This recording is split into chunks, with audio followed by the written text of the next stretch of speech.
Good morning, good morning. How are you? I'm following a tractor full of potatoes up the road. It's a lovely spring morning. Let me shut the window. Open the window so I can see better. We don't want to be smacking into anything, do we?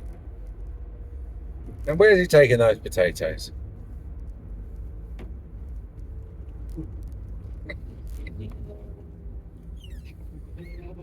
Answers on a postcard.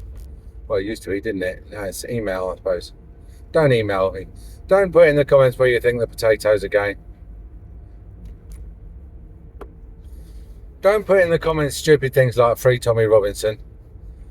Because although whether or not I agree with that sentiment, I don't really want the comments. I don't want the comments turned into anything contentious, and I don't want the comments, and I don't really want the comments. If it's going to turn into something contentious, I just turn comments off. I mean, I do like to let people have a bit of feedback, but I'd like grown-up, responsible, professional feedback, not political slogans. So,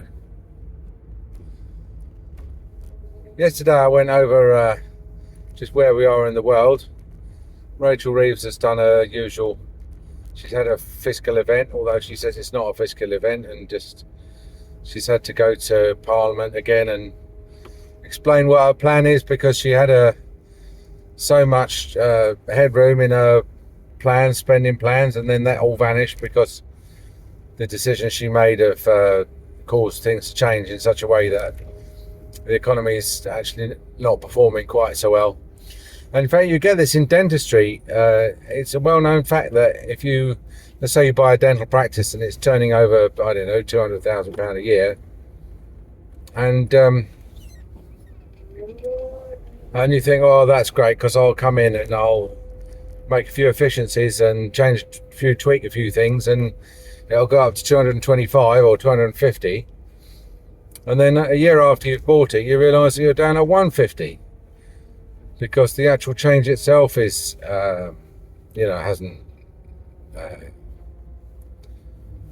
hasn't gone as well as you thought it would. And I think that's what she's done. She's come in and she's decided to tweak the economy a bit, and because very few people like your tweaks, and more or less always the majority don't like your tweaks, then she's ended up with less coming in and more going out. But I always say, if you give people free money, then they're going to complain. They're going to complain like blue murder, aren't they, if you take it away. And if you start giving people £10 notes for a fiver, and then you stop doing that, then there's going to be a lot of resistance to that. I mean, really, politically, there's very few resistances stronger than the resistance you get when you take away free money. So,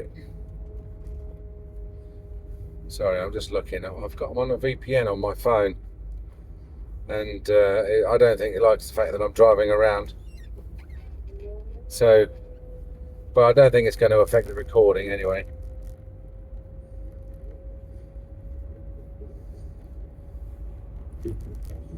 So basically what she said is that, if I haven't got as much overhead in my finances as I thought I would have, I'm just going to make a few more savings.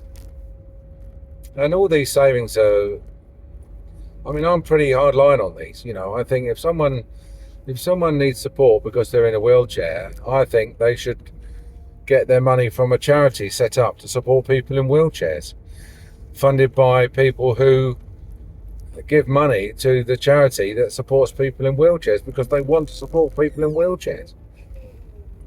I don't see the government's role in any of this. And don't say that, people aren't charitable, because they are. And don't say that people aren't organised enough to do it, because they, just look at, some of the more popular charities. I know, you look at the financial reserves. I knew he was going down here. There's something down here. I think there might be a chip factory or people who eat a lot of potatoes down there. Anyway, that's where he's going. You know, if you look at the just the accounts of charities like the Great Ormond Street. Now I know Great Ormond Street is lucky because you know they're little children with cancer and stuff like that, and also they're situated in London. And almost every large London firm, you know, has got Great Ormond Street as their charity. But you know, there's a lot of charities like that. The RNLI are literally, they could float their boats on the money they've got. The Cats and Dogs Home in Battersea, what started off as just a home for stray cats and dogs in Battersea, is now worth tens of millions. People are very charitable. And in America, if you look at how much people give to charity every year, it's in the tens of thousands.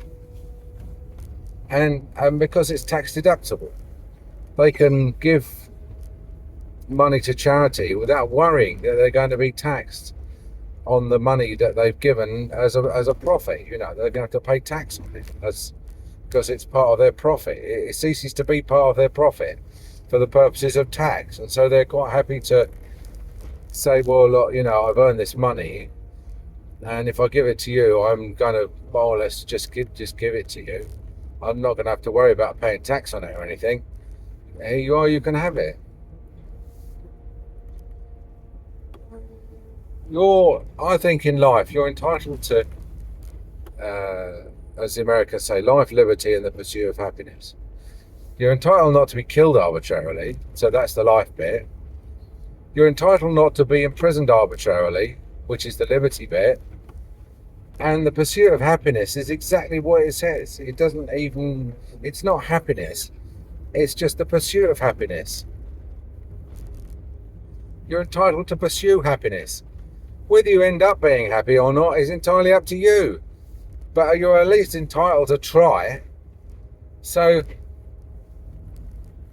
But you're not entitled to all this other shit, like life, liberty, pursuit of happiness and housing and good health and equality of outcome in employment and all these other things that people now regard as you know, I suppose I'm a libertarian. You could describe it as a libertarian. That's where, you know, you have the non-violence principle that people can do more or less what they like as long as they're not infringing on other people's they're not acting in a way which is violent towards other people. And by violence means also seizing their house and stuff like that. You know, that's counted as a form of violence. And the only things that the state really needs to fund are the judiciary, which hands down, you know, verdicts based on the collective consciousness in terms of where the society stands, in terms of what's legal and what's illegal, what they want to make legal, what they want to make illegal. And the armed forces, and even there's some doubt about that, you know. But I would say that the state should have its own armed forces and its own judiciary, and then that's about it. Honestly, that's about it. We've got this stupid situation at the moment where Rachel Reeves is going on telly saying that she's considering raising taxes to maintain benefits. In other words, taking money away from people and processing it through central government to give it back to people, other people. Whereas in fact, it would be far better if it just went direct and government wasn't involved at all. So I've told this story, haven't I? I bet Erwin Schiff says that the government is like giving people a blood transfusion in their right arm out of their left arm and spilling half the blood in the process. That's how he regarded the government handling the finances. Anyway, do I seem a bit more laid back to you? Because I am now, not only am I now on metformin for diabetes, not only am I now on Ramipril for high blood pressure, but I'm also on rosuvastatin for blooming statins, whatever they are. I've got too many of them. So going on blood pressure tablets is a bit like those of you who have given blood, and if you haven't, you should. I'm too old now, but I always used to give blood, and when you've had a pint of blood taken out of you, a remarkable calm comes over you. You feel at peace with the world. I suppose it's part of the dying sort of syndrome, where if you'd been stabbed or shot or I just had an aneurysm, and your blood pressure really drops, and your brain thinks, "Oh, this is nice. I feel so calm. I feel so calm," because so much of what we do has evolved to be the best. We're the best. I'm still amazed when I take a tooth out and the socket heals up. Not because I'm a crap dentist, but because I think even the healing process is the most amazing thing the body has. Who would have thought that anything could evolve, that could suffer damage and literally recreate itself in its own image? That whole thing. I mean, I know it's obviously by argument you can say that anything that didn't have that would die off, and so the only things that survive would be things that could heal themselves, and of course that's true, but I still think it's amazing that a new bit of bone and a new bit of gum grows where a tooth was taken out and not a new finger or or a kidney or something. Somebody came in to me the other day and said, "Why can't you just implant a tooth?"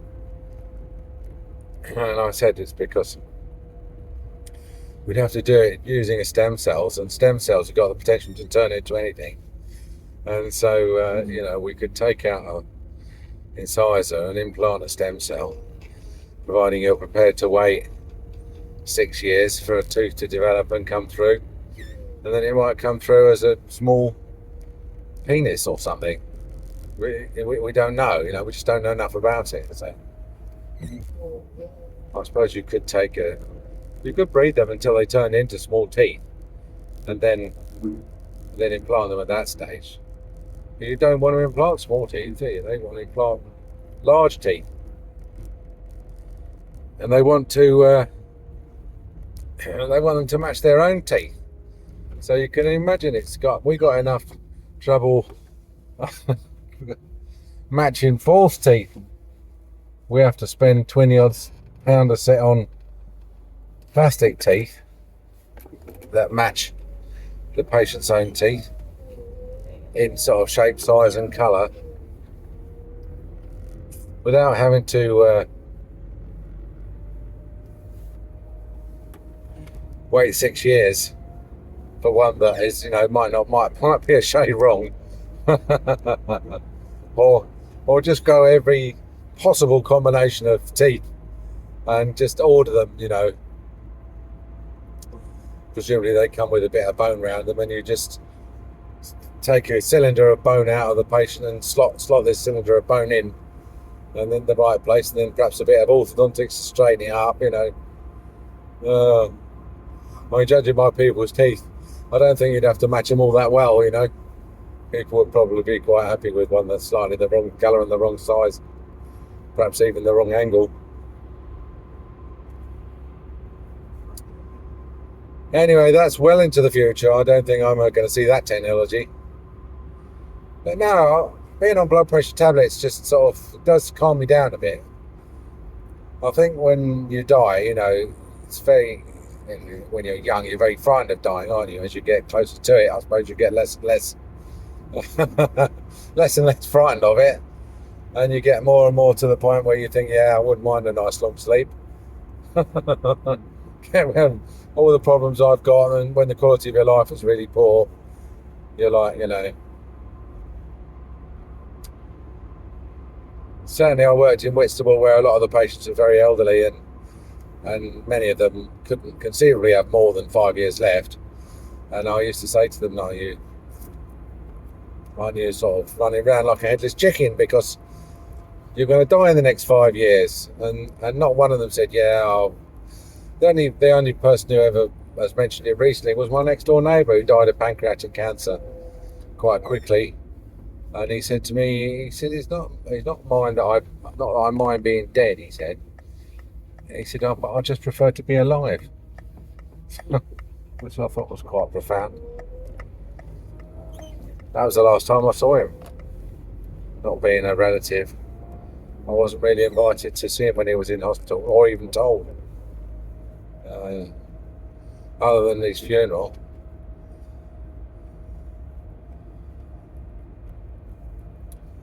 But I think we're adapted to die, you know. I think we are adapted to mentally to accept end of life, and I think that we're physiologically adapted as well.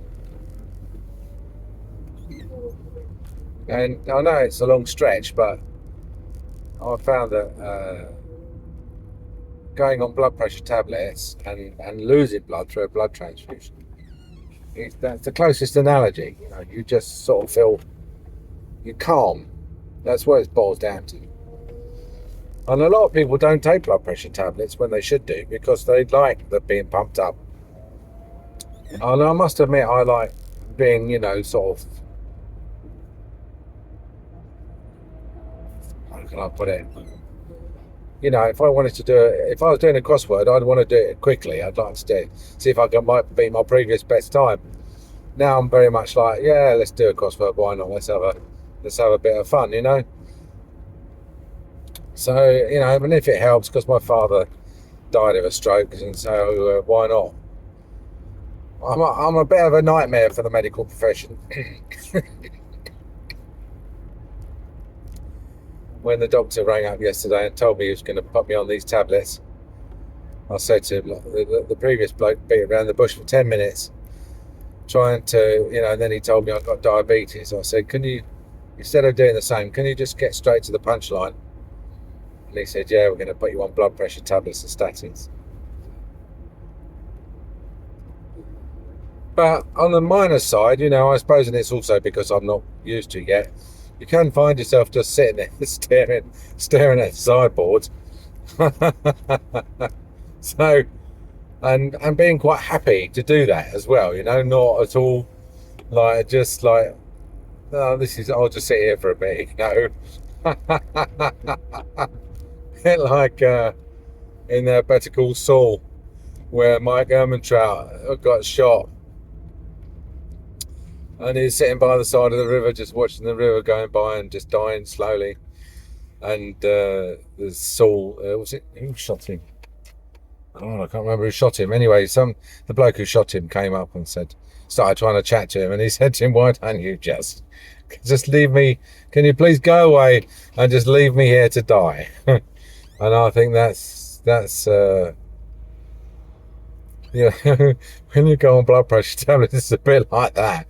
It's a bit like, I'm quite happy sitting here, staring at this bush.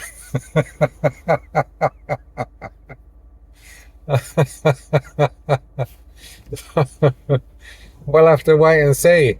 That's just day one.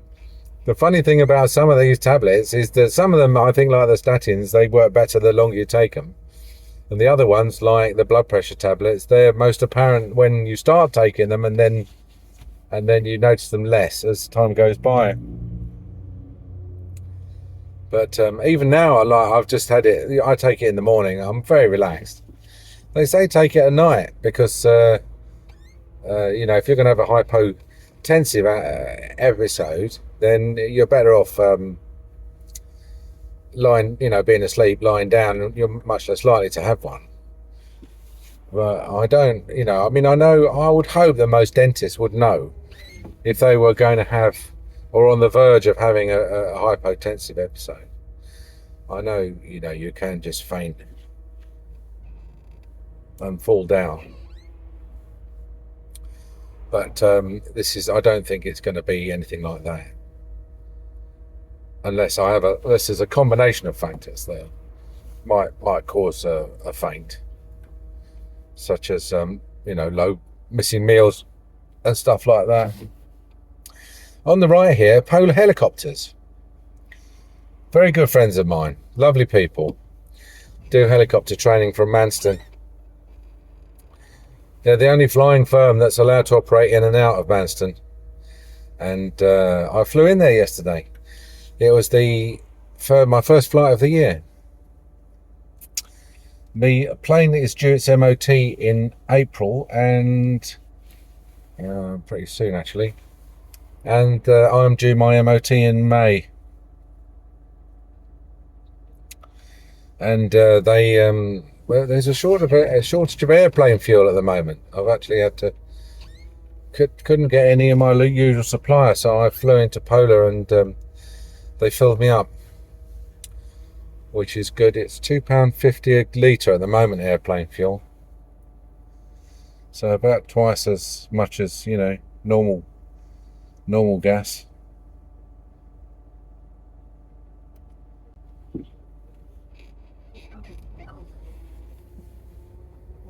But yeah, I went took off from where the plane is near Canterbury, and flew over here, filled up, and then believe it or not, flew down to Brighton and back. Took about an hour, half an hour to get to Brighton and half an hour to get back. Brighton, they had a lot of low fog over the sea, which frightened me a bit, because it's very difficult to land in fog. Don't know if you know that, but and as the temperature gets colder, and you know, you can get fog in the evenings, I decided to call it a day and just come back and land before the fog, if there was going to be. Now I looked at the forecast, and the fog was not forecast, and these forecasts are pretty reliable. But fog is a bit of a fickle thing, you know. And it's one of those things that is like, it's got a low chance of occurring, but a very, very high impact on aviation if it does. Or light aviation, my sort of aviation. But it was great fun. Well, it's not my plane, it's my daughter's plane. It's working really well.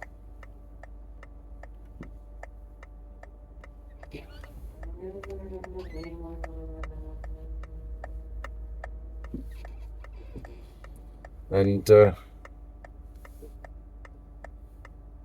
was nice to get in the air again, you know, and just practice flicking all the knobs and switches. I've done a video of me flying, so if you're interested in seeing what it's like to fly a plane, well, insofar as you can. I mean, you know, here am I. I mean, I'm nervous about recording hands-free inside a car. You can imagine what it's like trying to record inside a plane. Here we go.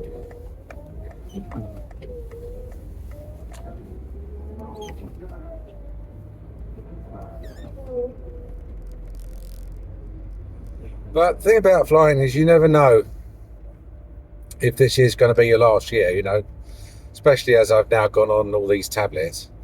I was still okay with the diabetes. If I start injecting insulin, then that will probably be the end of it. But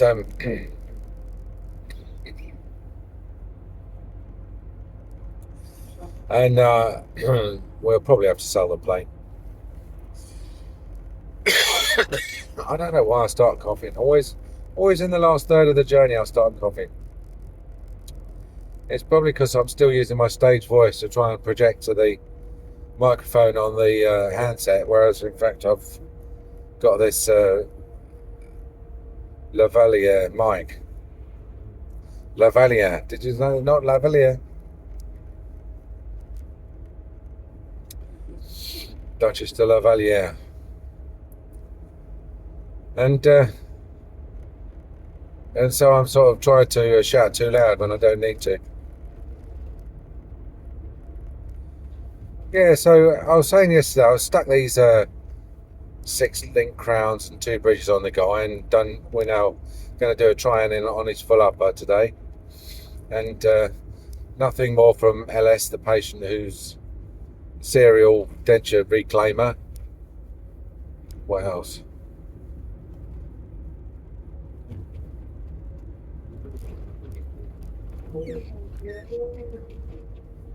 I had yesterday off because we managed to cram all the patients in. What is basically, we worked for the lunch hour now, Monday and Tuesday. So we're working sort of 9 till 2:30, straight through Monday to Tuesday, and then Wednesday I had off. Thursday now is today, I'm working all day, and Friday we'll finish at 1. So it's not exactly an onerous week. And financially we're fine. We're not like doing as much money as other dentists probably, but enough to pay the bills.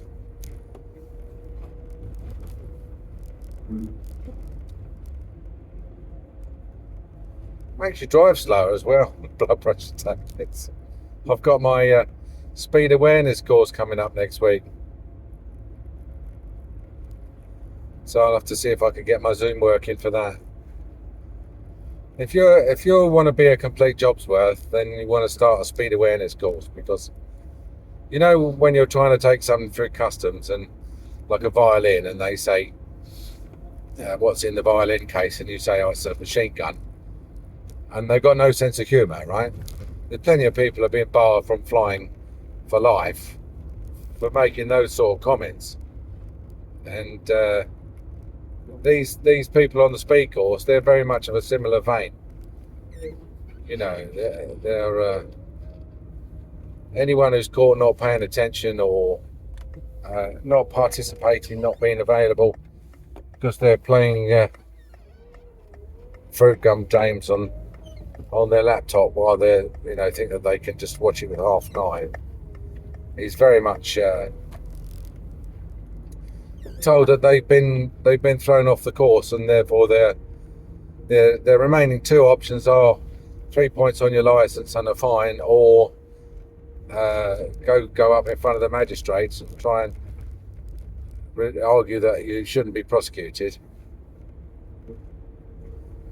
which are 2 not very good options. So that's why everybody chooses the speed awareness course.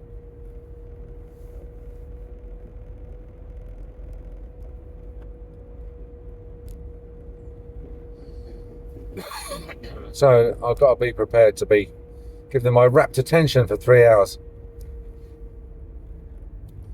and possibly have a glance through the highway code.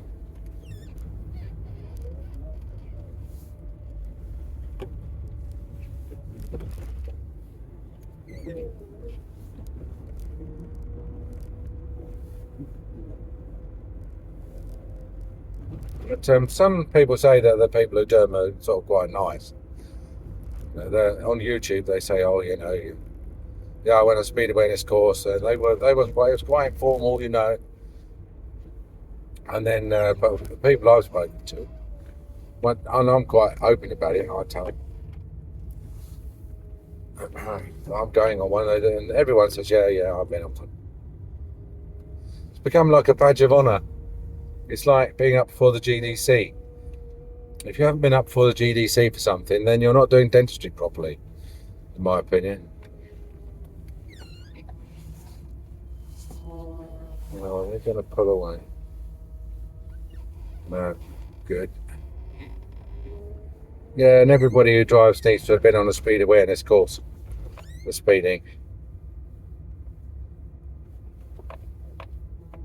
Or at least they don't need to, but I mean, everyone has been. So that tells you something, doesn't it? That bloke who keeps parking in my parking space, because the staff arrive before I do, I've told them to park in the parking space, to stop him parking in the parking space. But today, he's not parked in the parking space, so I can park in the parking space. Hooray! Small victories. Excellent. I don't want him to get the idea that it's his parking space. The trouble is that I know this sounds a bit weird, and because I'm doing what I'm accusing him of doing, but if he parks here all the time, he's going to assume the right to park here. And the reason why I don't want him parking here is because he drives a Porsche. And I do not want a Porsche parked outside my surgery. That G6 is the gate that all the patients come in. And if they all come in, they all think it's my Porsche. Which is bad, as I've said, it's bad for a dentist to have a Porsche parked out the front. People think that you're making tons of money off them. Anyway, that's enough for today. I'll talk to you soon. Bye.